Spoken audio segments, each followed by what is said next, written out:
Sir BST बहुत पढ़ ली, बहुत समझ ली, आगे भी पढ़ लूंगा, आगे भी समझ लूंगा। अब ये बताइए कि बीएसटी के आंसर्स को कैसे लिख के आऊं ताकि बोर्ड्स में 80 आउट ऑफ 80 का जो मेरा टारगेट है वो अचीव हो सके। बच्चों एक बात आपको बताता हूं, बोर्ड्स में बीएसटी के अंदर पढ़ना एक बात है और लिखना एक बात है। नंबर जो मिलते हैं वो लिखने पे मिलते हैं, पढ़ने पे नहीं मिलते हैं।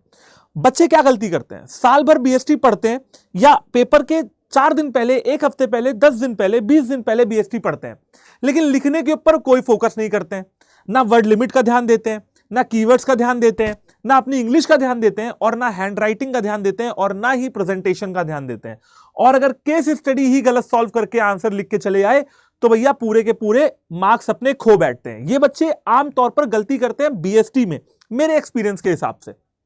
चलिए आज मैं आपको बताता हूं कि आपको बीएसटी के आंसर्स कैसे लिख के आने हैं। और बच्चों ये जानने के लिए एक टॉपर की आंसर शीट से बेहतर क्या ही हो सकता है ना। तो चलिए देखते हैं एक टॉपर की आंसर शीट, एक टॉपर की आंसर कॉपी, और इसको देख के आपको नॉलेज तो नहीं मिलेगी लेकिन आपको एक आइडिया मिल जाएगा कि अपनी नॉलेज को कैसे प्रेजेंट करके आऊं ताकि एग्जामिनर मुझे ज्यादा से ज्यादा मार्क्स बीएसटी में दे। ठीक है, तो चलिए शुरू करते हैं। देखो सबसे पहला पेज, अच्छा मैं बता दूं कि ये जो आंसर शीट है किसी बच्चे की, वो सीबीएसई बोर्ड की ऑफिशियल वेबसाइट पे ऑलरेडी अपलोडेड है।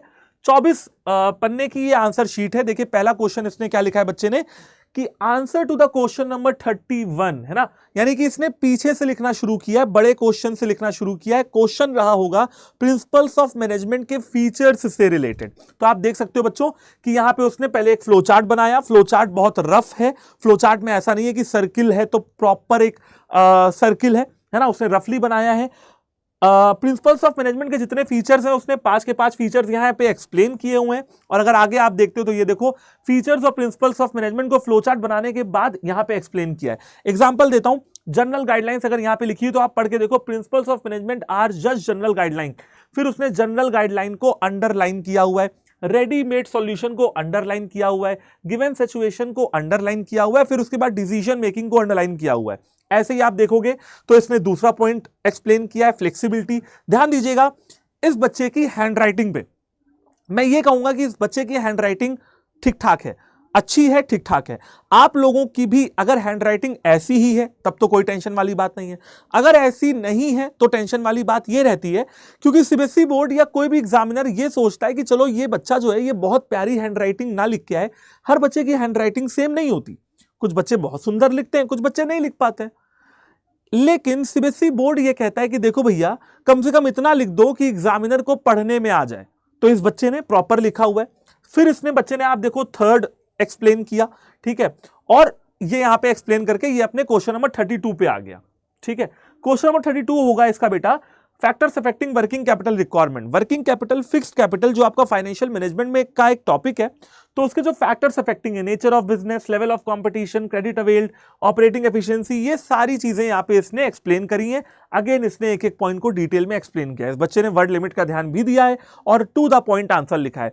एक चीज जो इस बच्चे ने थोड़ी मेरी वाली भी फॉलो किया, जिस तरीके से, मतलब मुझे फॉलो किया ये नहीं कह रहा हूं, बट मैं जिस तरीके से पढ़ाता हूं उसको जरूर फॉलो यहां पे मुझे करता हुआ बच्चा दिख रहा है। जब मैं वर्किंग कैपिटल पढ़ाता हूं या फिक्स कैपिटल पढ़ाता हूं या कैपिटल स्ट्रक्चर पढ़ाता हूं तो मैं कुछ इस तरीके से पढ़ाता हूं कि अगर ऑपरेटिंग एफिशिएंसी ज्यादा है, ठीक है, तो वर्किंग कैपिटल रिक्वायरमेंट कम होगी, और अगर ऑपरेटिंग एफिशिएंसी कम है तो वर्किंग कैपिटल रिक्वायरमेंट ज्यादा होगी। इस बच्चे ने पूरा आंसर एक्सप्लेन करने के बाद ये देखिए ये काम भी यहां पे किया हुआ है। इसका मतलब आप समझ रहे हो ना, इसने एग्जामिनर को थोड़ा एक्स्ट्रा दिया है और एग्जामिनर ने भी कोई कहीं कट नहीं लगाया, पूरा टिक दे दिया। आगे देखिए, फिर इसने सेकंड पॉइंट एक्सप्लेन किया, अगेन वही यहां पे काम किया। ठीक है, फिर इसने थर्ड पॉइंट एक्सप्लेन किया, अगेन यही फिर से वही काम किया एरो वाला, और यहां पे अंडरलाइनिंग भी आपको यहां पे नजर आ रही होगी पेंसिल से या पेन से, जैसे भी इस बच्चे ने किया। क्वेश्चन नंबर 33, और आप देख रहे होंगे अभी तक कहीं भी काटा पीटा नहीं है एग्जामिनर ने। इंपॉर्टेंस ऑफ ऑर्गेनाइजिंग है, 4 नंबर का क्वेश्चन रहा होगा, है ना, या 6 नंबर का क्वेश्चन रहा होगा। बच्चे ने 4 पॉइंट यहां पे फ्लो चार्ट में सबसे पहले बनाए। फ्लो चार्ट बनाने के बाद उसने क्या किया, एक एक करके सारे उसको समझाना शुरू कर दिया है। ठीक है, सबसे पहले ध्यान दीजिएगा, ध्यान से सुनिएगा, क्वेश्चन को प्रेजेंट, आंसर को प्रेजेंट कैसे करना है। बच्चा समझ गया कि ये क्वेश्चन 6 नंबर का है। ठीक है, ध्यान से सुनिएगा, 6 नंबर का क्वेश्चन है। हो सकता है बच्चे को 4 इंपॉर्टेंस उस समय याद आ रही हो। ठीक है, तो बच्चे ने 4 इंपॉर्टेंस यहां पे आप देख सकते हो कि लिख दी, 1 2 3 4।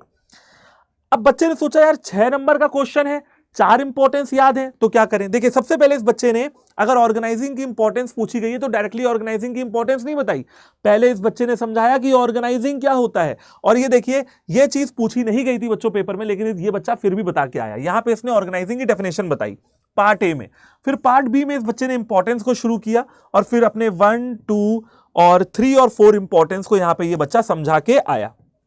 समझ रहे हो? चलिए देखिए क्या लिखा हुआ है क्वेश्चन नंबर 34 के लिए। आप नेक्स्ट पेज पे जाइए। तो ठीक है भाई, नेक्स्ट पेज पे आ गए।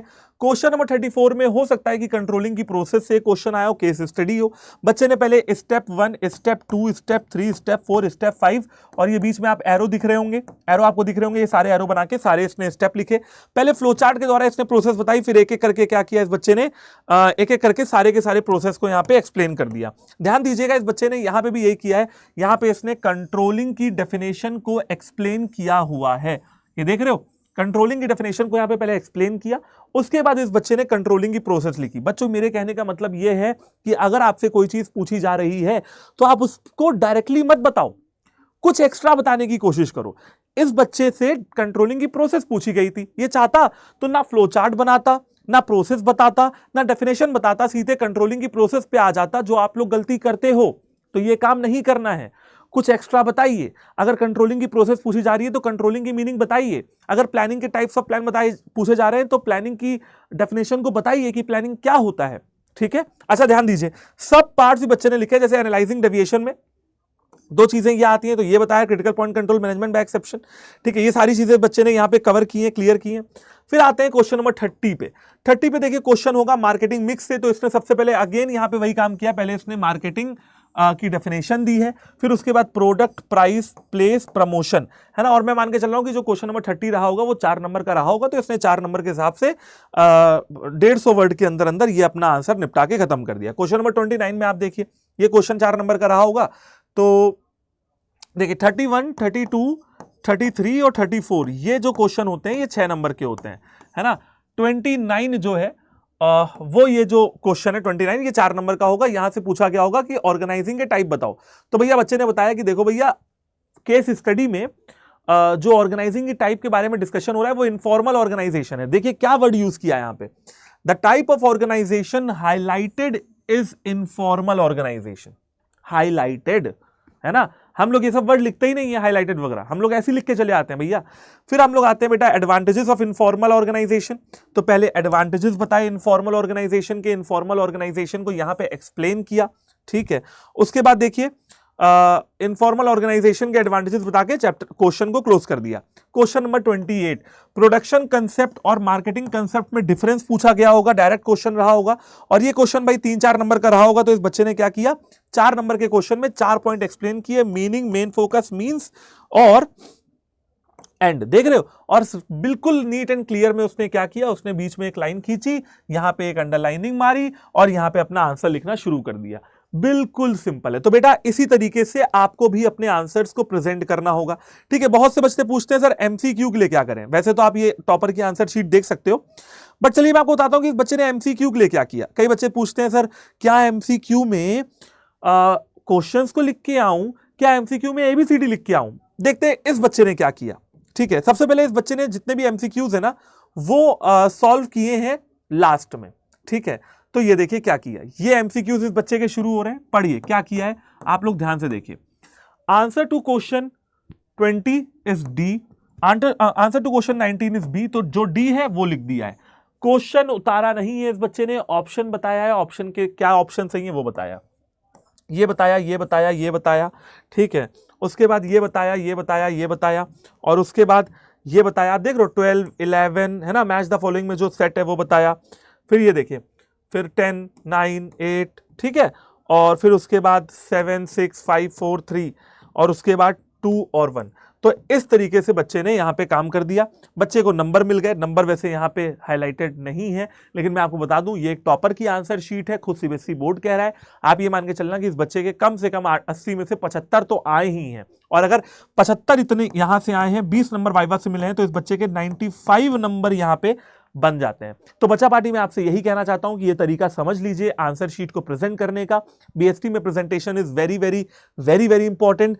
4-5 चीजें हैं जो मैं आपको बता देता हूं। नंबर 1, आंसर्स को अधूरा नहीं लिखना है, पूरा लिखना है। नंबर 2, कीवर्ड्स लिखने हैं, कीवर्ड्स को अंडरलाइन करना है। नंबर 3, नीट एंड क्लीन तरीके से लिखना है। नंबर 4, रीडेबल हैंडराइटिंग तो आपकी कम से कम होनी ही चाहिए। नंबर 5, फ्लो चार्ट्स और डायग्राम्स का इस्तेमाल ज्यादा से ज्यादा करके आना है। नंबर 6, अपने आंसर्स को वेल स्ट्रक्चर्ड फॉर्म में लिखना है।